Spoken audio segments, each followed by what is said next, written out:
Hey guys, thanks so much for visiting my channel, Live Life Curly. I broke up with my flat iron 6 months ago and I am in shock that I've honestly gone 6 months without putting direct heat on my hair. Just to tell you guys a little bit about my natural hair journey, I have been perm free since 2012. But even though I was perm free, I got keratin treatments for a few years. And then even after I stopped getting keratin treatments, I continued to get blowouts and get my hair pressed on a regular basis. I was one of those people who just preferred my hair straight for a long time. So if you are one of those people, or if you were one of those people, no judgment here, I totally understand. For a long time, I just really preferred how my hair looked straight. Last summer in Atlanta, it was super humid and super hot, and honestly, my hair just wasn't having it. It just didn't want to be straight anymore, and I got tired of fighting with it. And so one morning I woke up and I told my husband, like, I'm not straightening my hair anymore. And my husband loves my hair curly and had been begging me to wear my hair curly for a couple years, so he was 100% on board. And that was 6 months ago. I just, kind of woke up, decided that I was done, and I've been a curly girl ever since and haven't even wanted to put heat on my hair. So once I decided to go heat free and break up with my flat iron, I went to Southern Curl. This was back in September, and for those of you that don't know, Southern Curl is, in my opinion, the best curly hair salon in Atlanta. So I went to Southern Curl and I got a curl cut, or a diva cut as some people like to call it. Basically, that's a curl by curl haircut where the stylist goes through your hair and cuts off all those straight ends. It's not really so much of a big chop because you don't have to necessarily get rid of all of your straight ends at once, but it's kind of a process. So that was my first step in the process.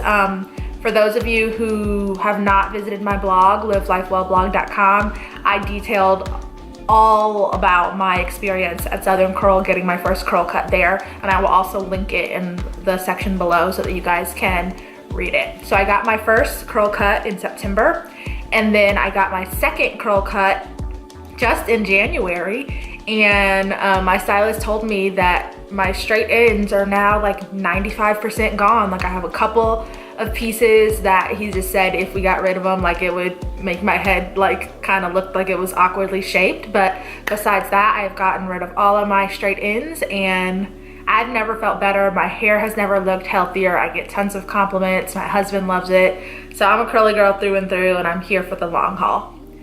In the last 6 months, I have learned so much about natural hair and caring for curly hair and just hair in general. So I wanted to share with you guys 5 of the things that I've learned in my 6 months natural, or 6 months heat free. So the first lesson that I learned, and this is actually probably the first thing that they told me at Southern Curl, was ditch the comb. I finger detangle my hair. Finger detangling has made such a huge difference for me in terms of breakage and shedding and everything. So on wash day, I am in the shower, my hair is soaking wet, I put on my conditioner and I go through my hair. I kind of look like a dinosaur, but this is what I imagine I look like in the shower. I go through my hair section by section in small sections and detangle with my fingers with the conditioner in. It is not hard. At first I was like, what? Don't use a comb? What do you mean? But it is not hard. My hair sheds less. I'm able to control breakage, and it's awesome. If I need to detangle between wash day, then I will spray my hair with a spray bottle, put in leave-in conditioner, and still finger detangle. Now I do use my Damon brush sometimes, but this is not to detangle. I use my Damon brush out of the shower to distribute product through my hair, and this is all once my hair is already finger detangled. So lesson 1, first thing I learned: your fingers are your friends. The second thing that I would like to share with you guys that I've learned in the last 6 months is that conditioner matters. I was one of those people that I thought that all conditioner was created equal. I just didn't think there was a big difference, but there is. If you have curly hair like me, and if your hair is thick like mine, you need a conditioner that provides slip. Slip is what us curly girls like to call, like, helps you to detangle with ease. You see me doing my dinosaur fingers again, but Slip helps you to detangle with ease. You need a conditioner that's gonna moisturize and provide slip. Not all conditioners provide good slip. I've tried some conditioners that are for curly hair or for, you know, natural girls, and the slip isn't very good.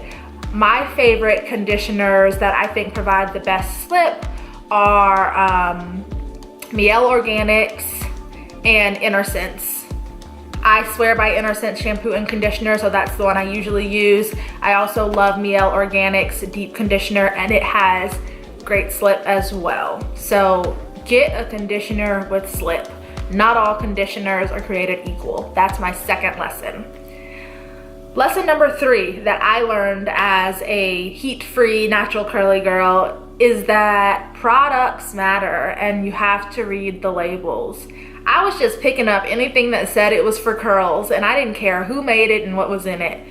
At Southern Curl, they taught me a lot about products and a lot about how they impact your curls, and a lot of that has truth to it. Once I started paying attention to the products that I put on my hair, I found that my curls started behaving totally different.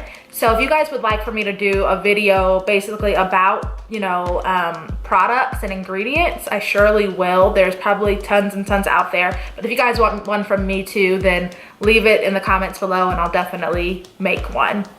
With that being said though, the other thing that I learned kind of in terms of ingredients is that there's like a lot of ingredients that people say are awful for your hair. And while you should shy away from them, there are some products that, you know, they don't have parabens, they don't have sulfates, they don't have mineral oil, but they might have one ingredient in there that technically I'm not supposed to be using.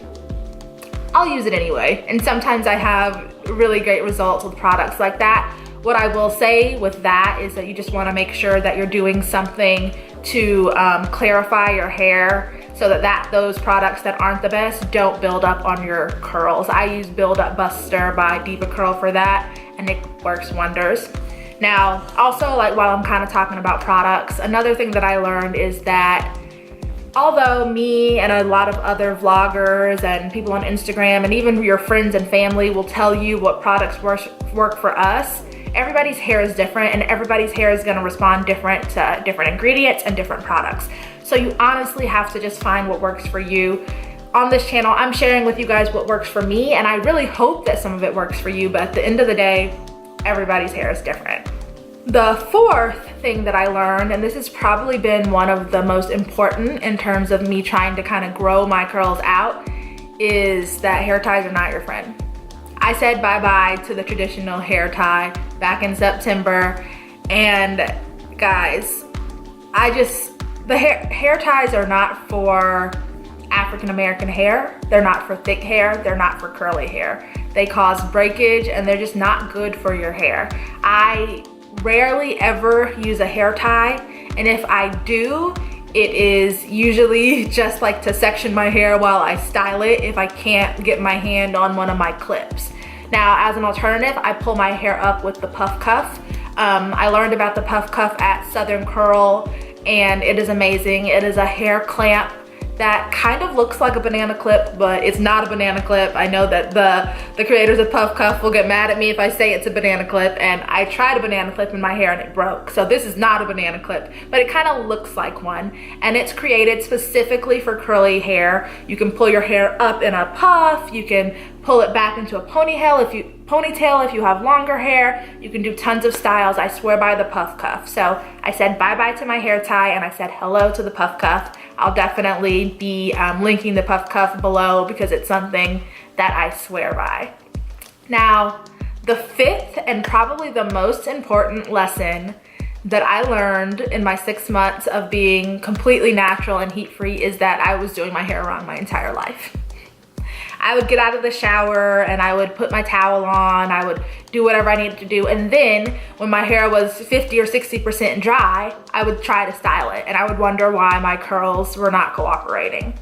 Well, something that I learned through trial and error and through like following a lot of other vloggers and Instagrammers who have curly hair is that we need to style our hair when it is completely dripping wet.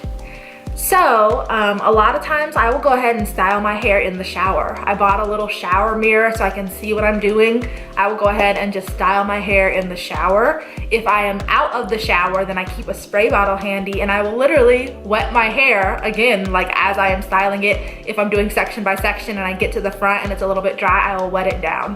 When you apply products to your hair, it needs to be 100% soaking wet. Now there are some styles, like if I do like a finger coil or a twist out, maybe it doesn't have to be 100% wet, but it definitely needs to be like more than damp. So I keep a spray bottle handy. Styling my hair while wet has made a huge difference for me and for my curls.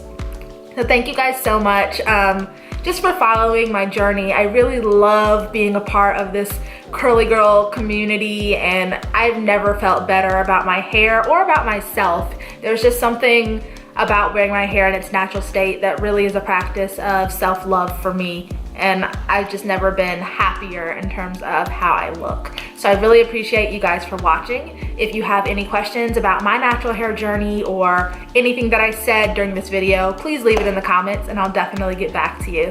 Have a good one. Bye.